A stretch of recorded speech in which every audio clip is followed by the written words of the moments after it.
The Big Lerf Podcast, talking LRF and more. Hello and welcome to the Big Lerf Podcast, but in video form. I've got Rich with me. Hello. Joe. Hello. And yeah, you can wave to the camera. Yeah, and if you're watching this on YouTube, this is actually what we look like. Rich is normally behind the camera, a lot more comfortable doing so. That's my preferred position, to be honest. The reason we're doing this is a little bit special because we did the Big Lerf Fundraiser yesterday, and it felt like it was something that was worth sort of talking about it a little bit more in depth. Absolutely. Yeah, because it was a big day for the Lerfing community, I think, and we had a lot of fun, didn't we? Yeah, it was huge. We did an amazing day. Yeah, so before we just go through it, obviously, firstly, what is the rules? What we're doing? So, Joe, if you want to kind of explain that. So, hosted the event in Plymouth this year. Lots of different categories for this one. So, most species caught. Yep. We had first top knot. We had most species on metals. We had the junior prizes as well. We had most gobies, and shannies. Yep. We also had smallest fish, longest fish. Yep. All the classic LRF sort of categories. Good cover on all of them. Yeah, exactly. And we were really gifted a load of prizes from the likes of Majorcraft, Kitech, IMA. Who else do we have? Street Fishing London, Osborne and Crag, HTO. Can. Can Fishing Lures. Obviously, I have Max Goodwin as well from his Tenego Max. We had Johnny Lerfer. And we also had some amazing T-shirts printed up, which you can see here. And you can also see wearing by Joe there. Printed by Not Guilty Press. It's a chap from Bristol who very generously printed them all for us. So generous. Incredible. Yeah. And they are really high quality. Yeah, they're good. So, everybody who bought a ticket was given one of those on entry. So everyone who turned up on the day. And we think we did okay with the sizes. I think we learnt a bit, didn't we? Yeah, covered most people. Average size of a Lerfer. Yeah, most people are either big or small. We found obviously large is not such a popular size. Who knew? Who knew for next time? Exactly. So we we sat down on the day and it was a scorcher, like it is today. Really, as we're recording the day after. Yeah, we were grateful for a bit of a breeze, really, weren't we? Because that just took the edge off it. Yeah. Otherwise, we'd have genuinely cooked. Yeah, exactly. And one of the hottest weekends of the year. We had no idea it was going to be that way. But all arrived on Mountbatten at just before 9 o'clock, which is in Plymouth. And it was gorgeous. And it was just such a great sight to see so many people, wasn't it? It was. All those Lerfers spread along Mountbatten was quite a sight, wasn't it? Yeah. 50 of them, wasn't there? Yeah. 50 all lined up. Yeah, so we sold 73 tickets and 50 people were able to make it, which is a pretty good ratio, similar to what we had last year. Because a lot of people just bought tickets to show support, which we really appreciated. Yeah, it's great. Great to see so many people there. And so we gave out the tickets, gave out all the bits and pieces. We had some free sort of like stickers and money off vouchers and things as well. Yeah. And obviously the juniors as well got some prizes just for entering as well. Yeah. Which we're able to give them there. I think that's something we're going to push a bit harder next year, isn't it? Get a few more juniors on board. Yeah, exactly. We'll come back to that in a bit because the junior part was probably the most exciting part of the day, I think. Actually, yeah. Exciting. Tense. Tense, yeah. We'll come back to that. If anybody was there, will know what we're talking about. So the day itself was pretty much as we expected. I think we knew it was going to be tough. Yeah.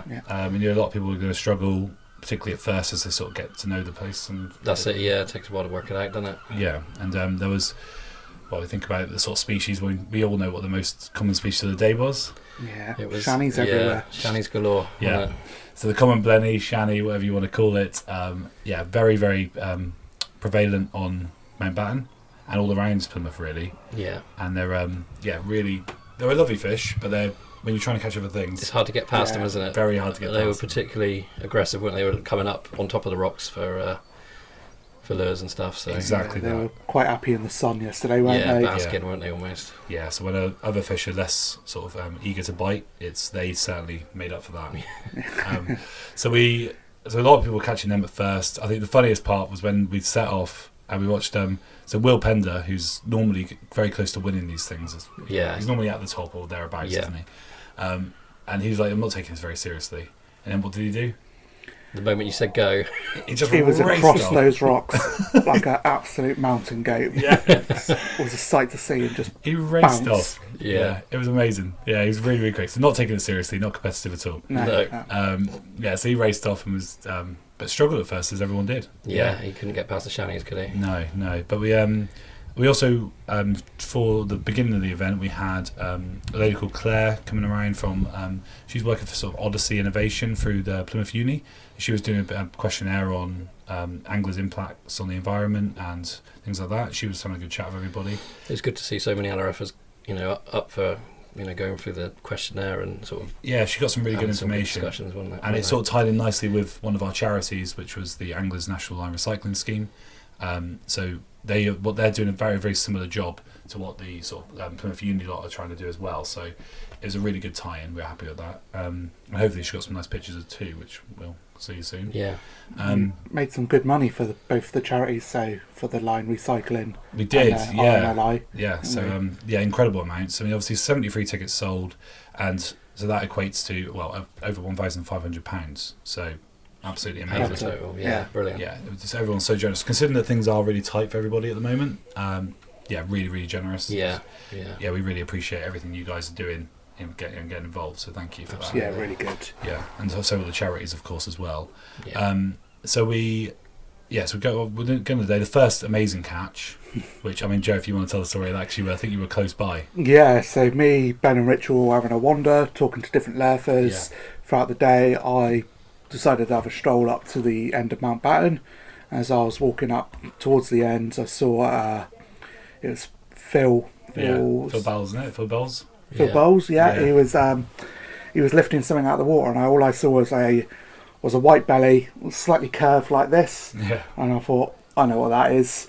And he was also I think he knew what it was, but he wasn't quite sure. Yeah. He knew what it was. I think he was a bit in shock. And that was the first top knot of the day, which was incredible. First hour. I think the first and only. It was, yeah. Only one of the day. And we'd actually set up a top knot prize because Mountbatten is known for its top knots. And and he was the only one who caught one. Yeah. And he was over the moon. His first one he's ever had. Yeah. So. I think he did a victory lap around Mountbatten, calling people and just saying how excited he was. So I told him to get the post up on our Facebook page straight away because it was first come first serve on the top knot. He got his photos, and then next thing I know, he's on the phone calling someone, telling them what he's got, and then he's just gone. I don't know where he's gone, and he's just off telling everyone. It's just they're cool enough to catch yourself. Yeah, but to see someone else get one for their first one, and to have that joy about it is amazing. It was so good. I was so happy to see it. It was, that was really what LRF's all about, really. Yeah. That sort of it's very, he was able to appreciate it in front of everybody as well, and it just made it all the most special, I think. Yeah. So, you have that buzz of it all round the end of the wall. You could hear different people just shouting top knot and things like that. Yeah. And that's what we, literally what we set up for, and I was so pleased that went off and exactly as planned. Yeah, that was great, wasn't it? Really, really good.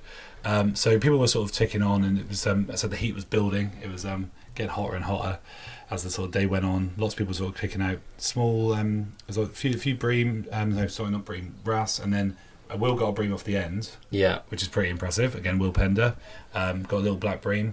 There weren't many mackerel about, there weren't, if any. No, 2 or 3 probably amongst the big Lerf crowd. I think everybody got them near the end of the day as well. Yeah, anything pelagic went out in there. No garfish, mackerel, which is exactly the same as we had last year. It was, It was a similar sort of thing. Yeah, so I mean, obviously it just goes to show that, though it is really hot and July is, in the summer fish aren't really about as much. It's not really the best month for it, is it? No, and we've sort of talked about many times on the podcast and in our blogs, etc., and on Facebook, and just sort of saying, as much as we associate mackerel with summer, we're actually seeing them more as an autumn winter fish now. Yeah, definitely. And it's an interesting change. Yeah. So something to keep in mind for future comps, and because people just aren't catching them. So even though July is a really nice time to put on a competition. Yeah. We carried on with the day. I think everybody was sort of just going around Mountbatten mostly. I think Lucas, as I said, was our winner of our Big Lerf Winter League by ridiculous amount. Was it 40 species have got? Yeah, it was crazy. Yeah. So Lucas ran off. I think he started without a rod because he literally had his rod in the car because he was about to run off and go to the other side because he had a plan of action to go to Elphinstone and Sutton Harbour, which you had to get a ferry over if you don't know Plymouth at all. It's quite a nice way of doing it, really. Yeah, it is. Yeah. We kept them busy, didn't we, really? We did, yeah. Day. And eventually I think a lot of us made our way over that way, which was really nice. Yeah. Which made for some sort of good pictures and good sort of just good experience, just getting everyone together on a boat. It was cool to see the ferry. The ferry was just full of rods. And a trail of Lerfers walking up the pontoon ramp, sort of. Yeah. Really, really good. You don't really see. I mean, obviously, it's a bit of a niche part of the sport, and there's so many. We don't see so many all in one place. No, really good to see. It was good. Yeah. So I think you guys will be sort of getting towards the middle of the day. Yeah. You guys went and got some food. Oh, good wrap that, Mike. Yeah, good Greek wrap. Yeah, lovely. Right by the water. I think by this point Lucas had pulled out a huge dragonette. Yeah, because Matt and Danny stopped to tell us, didn't they? Yeah. So pulled out a big old. From Sutton Harbour as well. That's not a common catch at all. That's a really unusual. Yeah, we don't. Cool. You see a few small ones at the back, but never a big one. So that's really impressive. But that was good. Eating our lunch, me and Rich, and looking across inside Sutton Harbour and just seeing Lerfers just dotted on every bit everywhere, steps. just fishing. Yeah. It was a bit surreal to be eating your lunch, just watching Lerfers do what they do. Do what they do. Yeah, it was amazing. Really, really good. And we saw also we had a few juniors. We had sort of Tom Barron was Will Birch and Owen Russell. Russell Clark, is it? There were our 3 juniors. It's a bit of something's getting grass is being mown in the background, so if you can hear that. They've got the three of them, and they were obviously getting involved, and it was just good to see them as well, pottering about with everybody. Yeah, and sort of learning, and they were really keen, weren't they? Yeah. I mean, Tom Barron, he was he's our junior winner of the Big Lerf Winter League, and he already knows a lot anyway, but he was finding it quite difficult. Like everybody was. Yeah, everyone was sort of on like 3 or 4 species, weren't they? Really, in the early parts. They were. Yeah. Even by midday, they still were, weren't they? It was really interesting that there were no scorps from Mountbatten. That's just like a bizarre, and also none from Elfie or Commercial Wharf either. No, they only came from Rockwalls, didn't they? Yeah. Really, really odd. Yes, there was a little bit of a split because some of the guys who decided not to go into town, they went out to Wembury, which obviously is only a short drive away from Mountbatten.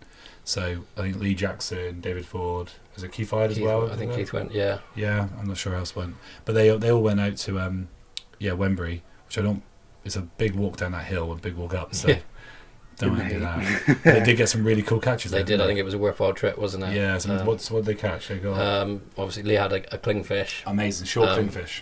I mean, when we mentioned that there was a chance of clingfish, he sort of saw his ears prick up. He's like, hello. The fact he got one, to be fair.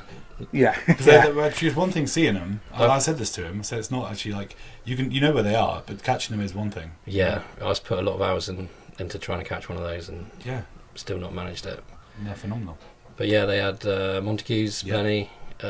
Giant gobies were in there, weren't they? They did get a couple of scorps, I think, between them. Yeah.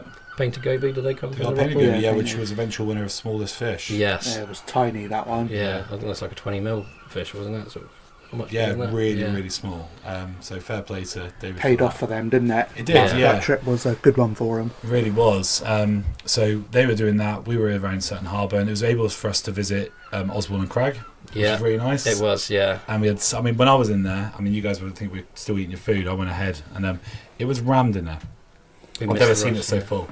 So I think it was really pleased to see so many people supporting Osborne and Crag, because they've been really good to us. Yeah, it was nice to be able to sort of pay back that loyalty and sort of indirectly, really, wasn't it? Exactly, I think in Weymouth we had it with Chesil Bait and Tackle, and then obviously with Plymouth, Osborne and Crag. So we're very much big supporters of the tackle shops. Yeah. And we want, it's good to see everybody supporting. Yeah, they've been good to us, haven't they? So really good. It's good to walk in and have Ben point out. He was like, look at the empty pegs. He's like, you can tell what's popular. They've stripped it. Literally, was nothing on those pegs left. Yeah, it was interesting actually. A lot of the nano metals had gone, Matroff nanos, and the Gamakatsu single 31 hooks. Yeah, because I wanted the back of them. The ones with the big eyes, so you can go on your chebs. Yeah. And the long shank. The light chebs had gone, hadn't they? Light chebs had gone, so you could see what people were looking for and seeing what working. So it's nice and interesting to see that. So we picked up a few spinners and things like that in there as well, which we didn't future have missions. Exactly. So it's really good to see that. Very big thank you to them for their support as well. So really appreciated that. Yeah. Then we went back out, and I think it was just a bit. Things were sort of for us. I think it felt like we were slowing down a little bit because it was so hot. Yeah, definitely starting to sort of flag a bit then, weren't we? There's a big low tide, so lots of the water was crystal clear in the harbour, which it hasn't been for a long time. No. There was a flounder we spotted. There was a few little bass going around. I think a couple of guys had those, and then we had obviously a few of the gobies were going around, but they were a little bit finicky in the heat. Yeah. So it wasn't it wasn't easy fishing at all. And I think anybody who got sort of around 5 species was doing well. Yeah, it's decent enough return for how the fishing was going. Really, exactly. Yeah, very much so. So then we were made our way back to Mountbatten after I got some food as well, and we sort of on there. That's when things started getting really interesting. I think. Yeah. Start picking up. Yeah, the tide was flooding in, and a few of the anglers were getting some really cool catches. As we got on the ferry, I mean, Joe, if you're the girded man, if you want to sort of talk about Josh's catch. Yeah, so I took myself off. I was hot, so I just went and sat inside the ferry just to cool off. Got on my phone, went on the group, looking. First thing that comes up is this whacking great gurnard I'm looking at. And I was it was a good one, wasn't it? God, and then just saw that it was Josh Fletcher. Yeah, big 35, 36 centimetre gurnard on a metal. Came straight back out of the shade. told everyone that was on there. Yeah. And we found out that he had one and then another one straight afterwards. Yeah, the smaller one straight after. We were talking about those, weren't we? And how Josh has this theory that they come in pairs. Yeah. And obviously, our experience, they certainly come in groups. Really, that's definitely experience. Perhaps they do hang around in pairs, in loose groups maybe or something, but quite an interesting one. You do tend to, if you catch one, there tends to be another one not far away. Yeah. And it's, they're definitely a shoaling fish, whether it's very small shoals or bigger ones.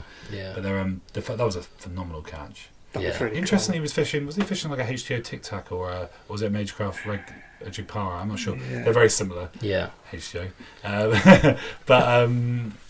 He was fishing it backwards. Did you notice that? Was he? Yeah, so he's fishing it with the so he had obviously the assist on the back, which was on the head end, and he was fishing it in reverse. So he tied to the tail. Tied to the tail. Yeah, interesting. So I've seen a few anglers doing that, but it does seem to work a treat. So he had Matt net it out for him, didn't he, as well? So and used his measuring mat as well. Used his measure. Yeah, Matt told him to measure it, didn't he? And it's Matt Barnsley, isn't it? Yeah. So Matt and Danny. Yeah, Matt and Danny. So if we listen to the pod enough, we've talked about them plenty of times. So it's good to have them involved. But I think again off the end of Mountbatten, this is all happening on Mountbatten Pier, Breakwater, and off the end, Aldris, he's called. Aldris, yeah. I'm sorry for mispronouncing your name, mate. Sorry about that. But he was killing it off the end. He was on fire, wasn't he? Yeah, he was amazing. I mean, he had we turned up and there was one that was just getting put back. Was this huge black bream? I haven't seen a black bream that big in the flesh. I know the bait guys get them a lot, but we don't get them from the shore. An LRF bream.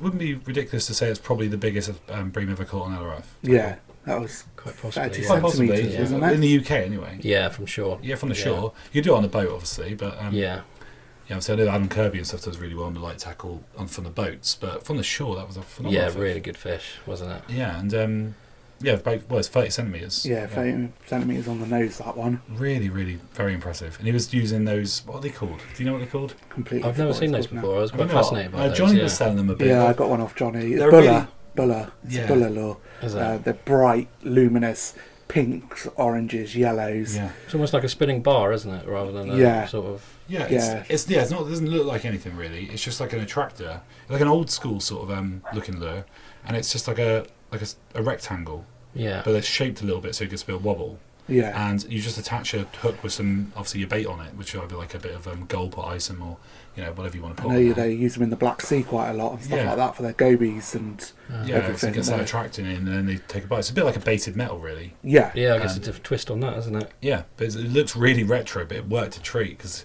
we followed that up with a Couch's bream as well. And that was a good size as well, wasn't it? It wasn't a baby; it was a really good size. So, that was. Well, I was looking at it going, he's a shoe-in for coolest fish. You know? I mean, because we should talk about the coolest fish actually, because there was a few good ones caught. Obviously, we had Lee with his shore clingfish. Yeah. The first one of the day that was kind of was Merv Jones on there pulling out 2 shore rockling. It was the first he'd ever caught. He was really pleased with that. Yeah. That was really cool. And if you haven't met Merv before, he's a lovely guy, really good character. Yeah. Always funny when you meet him. Always gets along to the Big Lerf weekends and the CLF and things, doesn't he? Yeah. Yeah, it's a really, really lovely guy. We're big fans of Merv. Yeah, we love seeing Merv. So he did really well. So we had the bream, shore clingfish, that big dragonet. I think that was sort of the majority of the big catches. Obviously the Montague's Blenny as well that David got. That was really cool. so it's just nice to see those sort of species come up because they're the ones that people aren't really targeting a lot of the time on Mountbatten. No. The average angler there, and we saw quite a few of them on the day, and nothing against them, but they're keeping themselves out of a lot of good fish because they're using big rods with big hooks, big floats. Yeah. You're really just casting for nothing, really. No, I mean, what are you going to get? A garfish or a mackerel, I guess, pollock or something? Yeah. But you can use a lighter rod with either lures or bait if you want to, and you're going to get a lot more out of that. Yeah.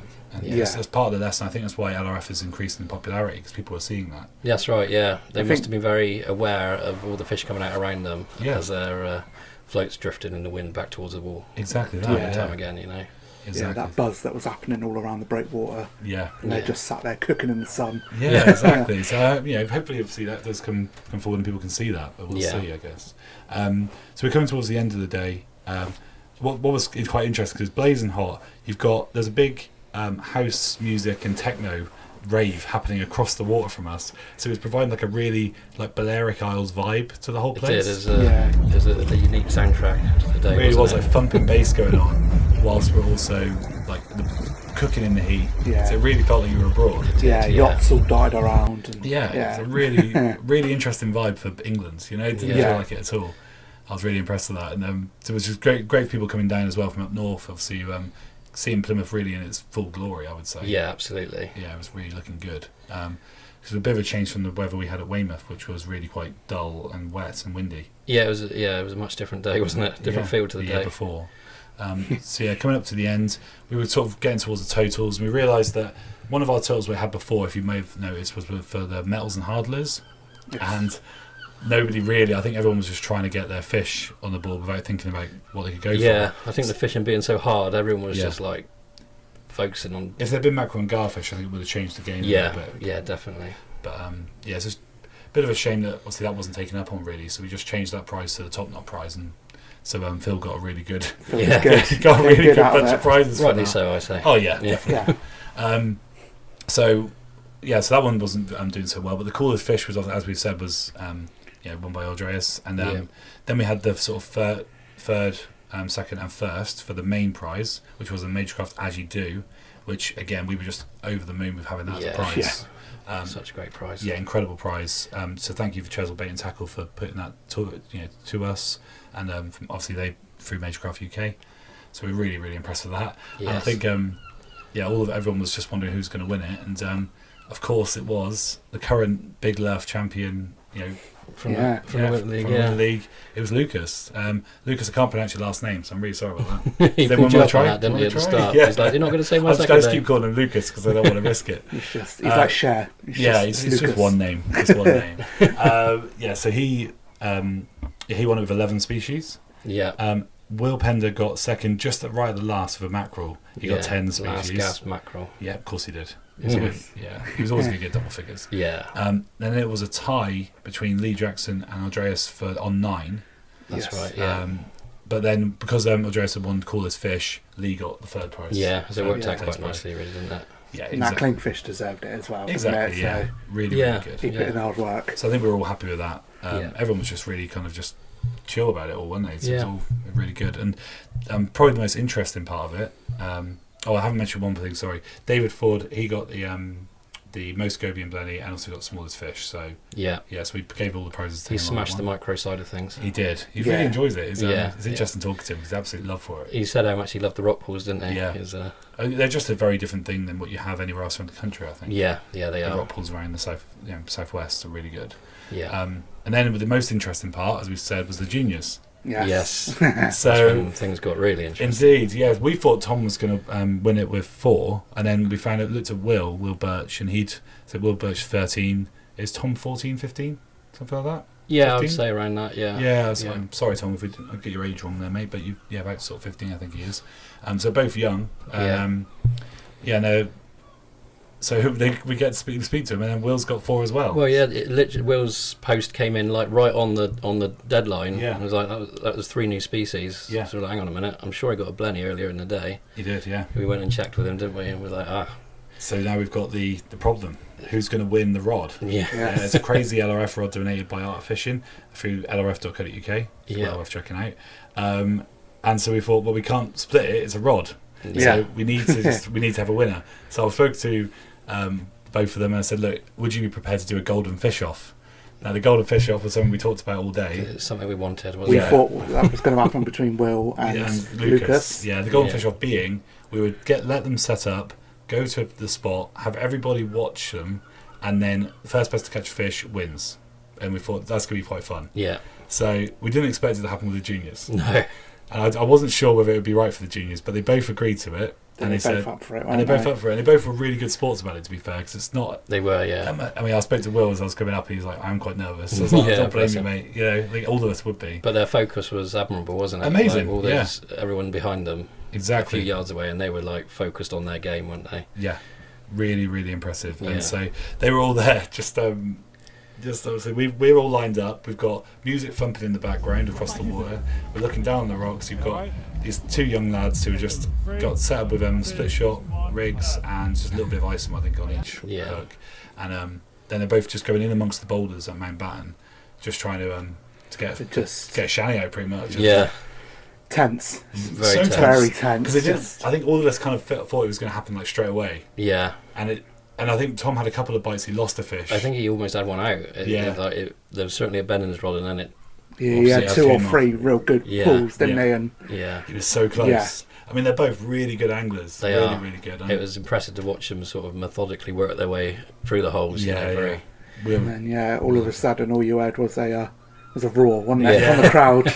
Yeah, it was just as Will pulled up his shanny. I mean, we didn't mind who won. It was just amazing to see someone do that in that really heated moment. Yeah. And it was just the relief on his face, bless him. Yeah. It was so good. Yeah, so his dad was there. His dad was really proud. We had Tom's parents there as well, who were both they were really proud of of Tom as well. So brilliant. All really good sports. They were all both sets of parents were all congratulating each other's kids and things like that, and looking at what they'd won, and it was really really cool to really good. Yeah, really supportive and everything. It was the highlight of my day, I think. It was a lovely way to finish it all off, because I mean, it had been a fantastic day, wasn't it? So it really was. Just having like 50 Lerfers all lined up, just watching these two just battle for a shanny. Like any other fishing world, that would look mental. Yes. It's absolutely mental that we're going for just this tiny little shanny that people overlook. Yeah. And but people, it was so natural for everyone there, and everyone was just like so hyped for him. Yeah. And as it sort of like ticked on, and it didn't happen in the first like 5 minutes or so of watching it. Everyone's getting very tense, and then it happened, and the relief was just. There was a few little commentaries going on around me. It was great to hear. It was really good. I think the music was building in the background and stuff, and it was just a really special moment. And something that'll stick with me for a long time, I think. So, brilliant. Yeah, so thanks to Tom and Will for being good sports and doing that. I think Tom was really good in defeat as well. He was really magnanimous, and I think he gave Will a round of applause, didn't he? Yeah, he was really grateful for the little, the prize that he got for just taking part as well. Yeah, and thank you for HTO for that, because we got these little HTO Go boxes, which are great little boxes actually, and we gave those to every junior entry. And they got some can fishing lures. Yes, that's Callum Ness. He makes the soft plastics. Great little micro lures, actually. Yeah, great little micro lures. Yeah. And, we like supporting him because he's doing stuff, he's a little bit differently. Yeah. And quite well priced as well. Yeah. And obviously really cool looking stuff. Exactly, and he supported us with loads of them, didn't he? He did. A huge pack of them. Box full of lures. Yeah, so we were able to put a load of them into the into all the prizes. So yeah, really, really good. So thank you for that, and I'd say the boys, who joined in on that, were really pleased with it, weren't they? Yeah, really pleased. So really impressed. So that was we brought to the end. We all went for a pint. Yeah, just chilled out. To say thanks to Karen Hancock as well for the £100 that she donated. Yeah, thanks to Karen. There's £100 more. We also had, who was it who we had the rods. Someone sold some rods and gave some money to us. Oh, Alan Evans? Yeah, Alan Evans, yeah. So he wasn't able to make it, but he did auction off some rods, didn't he? Yes, yeah, it was very, very so kind I think they all got that, raised like 50 quid, 60 quid for the big Lerf. Yeah, amazing. Exactly. Really good. So, I mean, so RNLI, the Anglers National Line Recycling Scheme, both are going to get 50% of all the money that was raised. We're not taking any of that. It's just all going to the charities. Yeah. So thank you so much for that. We really, really appreciate it. Yeah. And we've got plenty more things lined up. We're going to obviously start processing them in a bit. We're going to give ourselves a week or so just to chill out a little bit. Yeah, it's been intense, hasn't it? Exactly. And then we'll come back to it and we'll get you all involved and go bigger as well, as we always do. Yeah. Bigger and better. All right. Yeah. So thank you, and hopefully this has come out all right. And we'll see you soon. You. Cheers. Cheers. Cheers. Bye. The Big Lerf Podcast, talking LRF and more.